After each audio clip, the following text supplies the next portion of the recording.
অনেক মহিলারা আজকাল তারা স্বামীকে মানুষ মনে করে না। অনেক মহিলা আছে। আপনি যদি মুসলিম নারী হয়ে থাকেন আমার বোন, আপনার জন্য আপনার স্বামীর নির্দেশনা মানাটাকে শরীয়ত ওয়াজিব করেছে।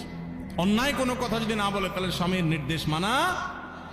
যে মহিলা স্বামীকে অভিভাবক হিসাবে স্বীকার করবে না, শ্রদ্ধা করবে না, সম্মান করবে না, কথায় কথায় তর্ক করবে। অনেক মহিলা আছে পর্দা করে, বোরকা পরে, নামাজ পড়ে, কিন্তু সব করতে রাজি আছে, মাগার স্বামীকে শ্রদ্ধা করতে রাজি না। স্বামীর সকালে এক কথা, বিকালে এক কথা, তর্কাতর্কি, বেয়াদবি, এগুলো এখন কমন একটা ব্যাপার হয়ে গেছে কিয়ামতের আলামত। অনেক দিনদার, অনেক তাহাজ্জুদ গুজার মহিলা আছে, ভালো করে পর্দা করে মহিলা আছে, কিন্তু স্বামীর সাথে কথা কথা তর্ক, ঝগড়া, পাত্তা না দেওয়া, বেয়াদবি করা।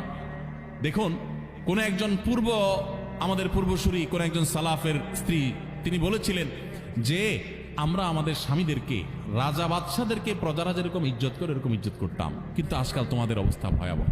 আল্লাহ আমাদের বোনদেরকে হেদায়েত পাওয়ার তৌফিক নসিব করুন।